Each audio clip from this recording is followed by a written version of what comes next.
नमस्कार दोस्तों, आप सबका स्वागत है। बिहार बोर्ड इंटर परीक्षा के लिए आज इतिहास का बहुत ही इम्पोर्टेंट क्वेश्चन लेकर के आए हैं। आप इस वीडियो को अंत तक जरूर देखें क्योंकि बिहार बोर्ड में यह सभी प्रश्न बहुत बार पूछे गए हैं। तो चलते हैं प्रश्न की ओर। तो पहला प्रश्न आप स्क्रीन पर देख रहे हैं कि हड़प्पा सभ्यता किस युग की सभ्यता है।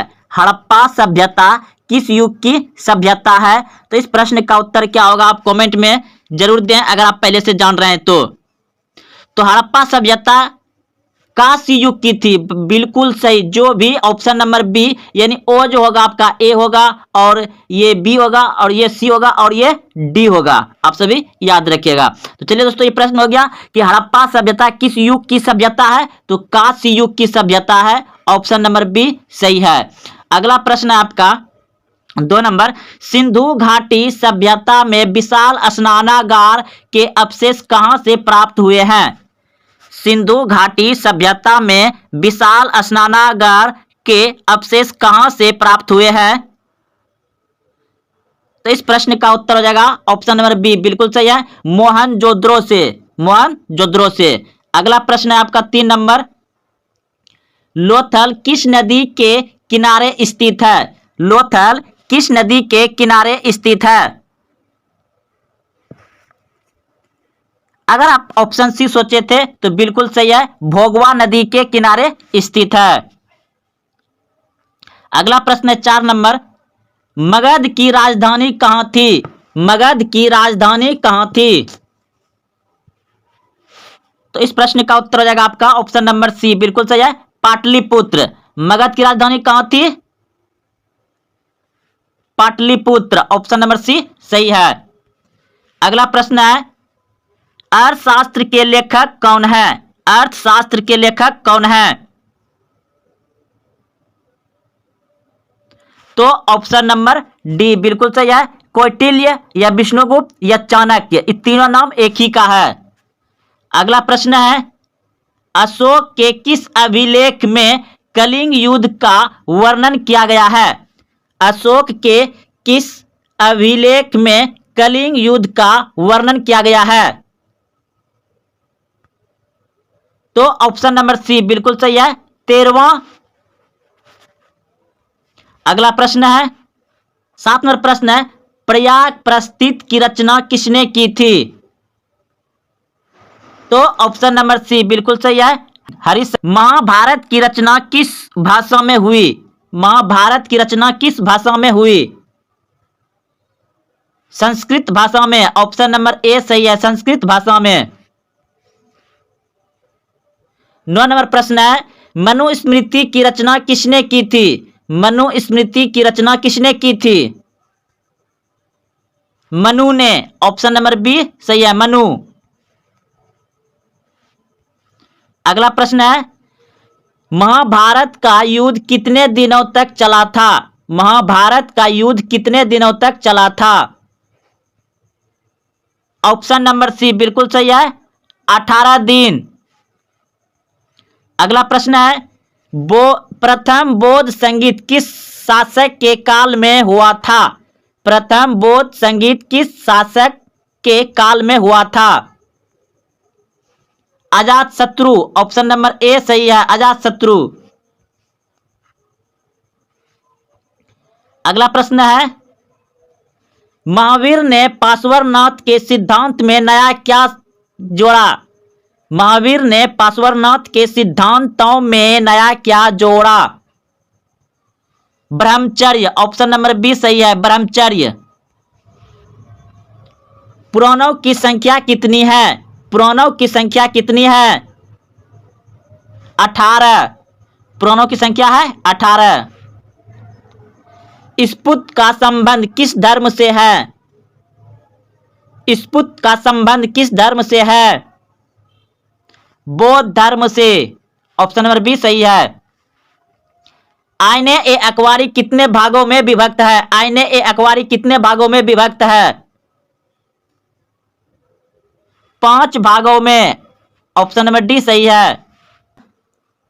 अकबर का वित्त मंत्री कौन था। अकबर का वित्त मंत्री कौन था। टोडरमल, ऑप्शन नंबर सी बिल्कुल सही है। अगला प्रश्न है, अकबरनामा की रचना किसने की? अकबरनामा की रचना किसने की? अबुल फजल ने, ऑप्शन नंबर डी सही है।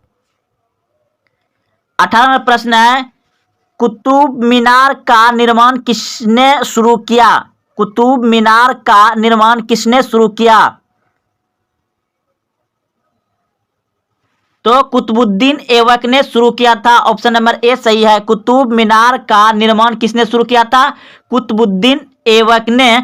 और इसे पूरा करवाया था इल्तुतमिश ने। पूरा किसने करवाया था? इल्तुतमिश ने। और शुरू करवाया था कुतुबुद्दीन ऐबक ने। अगला प्रश्न है, जजिया किससे किससे लिया जाता था? जजिया कर होता था, तो जजिया किससे लिया जाता था? जिम्बाब्वियों से, ऑप्शन नंबर डी सही है। पानीपत का प्रथम युद्ध किस वर्ष हुआ था? पानीपत का प्रथम युद्ध किस वर्ष हुआ था? तो पानीपत का प्रथम युद्ध हुआ था 1526 में, ऑप्शन नंबर बी सही है। भारत का अंतिम मुगल शासक कौन था? भारत का अंतिम मुगल शासक कौन था? Bahadur Shah Zafar. Bahadur Shah Zafar, option number B सही है। विजयनगर का महत्तम शासक कौन था? विजयनगर का महत्तम शासक कौन था? कृष्णदेव राय। कृष्णदेव राय, ऑप्शन नंबर बी सही है। विजयनगर का महत्तम शासक था कृष्णदेव राय। 23 नंबर प्रश्न है, हम्पी किस राज्य से संबंधित है? हम्पी किस राज्य से संबंधित है? तो हम्पी संबंधित है आपका विजयनगर से, ऑप्शन नंबर डी सही है। प्रसिद्ध विरूपाक्ष मंदिर कहाँ स्थित है? प्रसिद्ध विरूपाक्ष मंदिर कहाँ स्थित है? हम्पी में प्रसिद्ध विरूपाक्ष मंदिर कहाँ स्थित है? हम्पी में। अगला प्रश्न है, वीरशैव लिंगायत आंदोलन के जनक कौन थे? तो इस प्रश्न का उत्तर हो जाएगा आपका ऑप्शन नंबर सी बिल्कुल सही है। दोस्तों, आप अपने दोस्तों में भी इस वीडियो को शेयर करें और अच्छा लग रहा है तो कमेंट जरूर करें और आप जो प्रश्न जान रहे हैं उसका आंसर भी जरूर करें और लाइक करें। दोस्तों, तो चलते हैं अगले प्रश्न की ओर। प्रश्न है, उत्तर भारत में भक्ति आंदोलन का आरंभ किस संत ने किया? उत्तर भारत में भक्ति आंदोलन का आरंभ किस संत ने किया? रामानंद ने, ऑप्शन नंबर ए सही है, रामानंद। प्रश्न है, बीजक में किस संत का उपदेश संग्रहित है? बीजक में किस संत का उपदेश संग्रहित है? कबीर। कबीर का। बीजक में किस संत का उपदेश संग्रहित है, इकट्ठा है? तो कबीरदास का, यानी कबीर का, ऑप्शन नंबर ए ओ सही है। 28 नंबर प्रश्न है, मार्लो पोलो किस देश के निवासी था? मार्लो पोलो किस देश का निवासी था? इटली का। अगला प्रश्न है, किताब उल हिंद की रचना किस भाषा में हुई? किताब उल हिंद किस भाषा में रचना हुई? तो अरबी भाषा में, ऑप्शन नंबर डी सही है, अरबी। टेबनियर किसके शासनकाल में भारत आया था? शाहजहां के शासनकाल में। ईस्ट इंडिया कंपनी की स्थापना कब हुई थी? ईस्ट इंडिया कंपनी की स्थापना कब हुई थी? 1600 ईस्वी में, ऑप्शन नंबर ए सही है। किसको बंगाल और बिहार में अस्थायी बंदोबस्त शुरू करने का श्रेय दिया जाता है? किसको बंगाल और बिहार में अस्थायी बंदोबस्त शुरू करने का श्रेय दिया जाता है? Lord Cornwallis, option number A सही है, लॉर्ड कॉर्नवालिस को।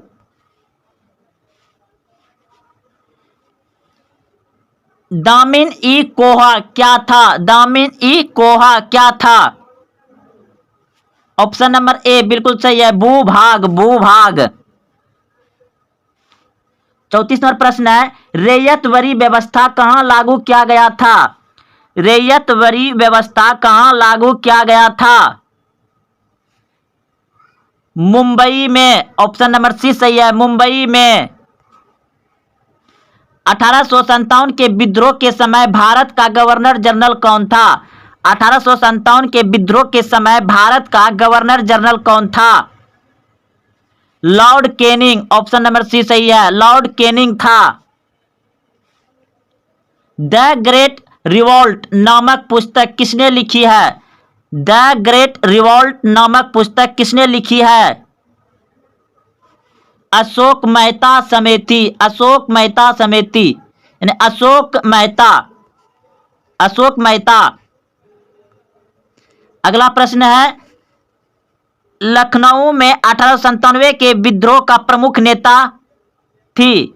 1897 में लखनऊ का प्रमुख नेता कौन था विद्रोह का? बेगम हजरत महल, बेगम हजरत महल। लखनऊ में 1897 के विद्रोह का प्रमुख नेता था Begum Hazrat Mahal. Option number B सही है। भारत में रेलवे की शुरुआत कब हुई? भारत में रेलवे की शुरुआत कब हुई? 1853 ईस्वी में, 16 अप्रैल 1853 ईस्वी में। भारत की राजधानी कोलकाता से दिल्ली स्थानांतरित हुई? भारत की राजधानी कोलकाता से दिल्ली स्थानांतरित हुई 1911 ईस्वी में, 1911 ईस्वी में। गेटवे ऑफ इंडिया का निर्माण कब हुआ था? गेटवे ऑफ इंडिया का निर्माण कब हुआ था? 1911 ईस्वी में, 1911 ईस्वी में। मुस्लिम लीग की स्थापना किस वर्ष हुई थी? मुस्लिम लीग की स्थापना किस वर्ष हुई थी? 1906 ईस्वी में, 1906 ईस्वी में। महात्मा गांधी ने पहला किसान आंदोलन कहां शुरू किया था? महात्मा गांधी ने पहला किसान आंदोलन कहां शुरू किया था? चंपारण में, चंपारण में। महात्मा गांधी के राजनीतिक गुरु कौन थे? महात्मा गांधी के राजनीतिक गुरु कौन थे? Gopal Krishna Gokhale, Gopal Krishna Gokhale. Option number A सही है। गांधी जी ने असहयोग आंदोलन किस वर्ष आरंभ किया? गांधी जी ने असहयोग आंदोलन किस वर्ष आरंभ किया था? 1920 ईस्वी में, 1920 ईस्वी में। इंडियन नेशनल आर्मी का गठन किसने किया? इंडियन नेशनल आर्मी का गठन किसने किया? सुभाष चंद्र बोस ने, सुभाष चंद्र बोस ने। कैबिनेट मिशन के अध्यक्ष कौन थे? कैबिनेट मिशन के अध्यक्ष कौन थे? क्रिप्स। ऑप्शन नंबर बी सही है, कैबिनेट मिशन के अध्यक्ष थे क्रिप्स। स्वतंत्र भारत के प्रथम भारतीय गवर्नर जनरल कौन थे? स्वतंत्र भारत के प्रथम गवर्नर जनरल कौन थे?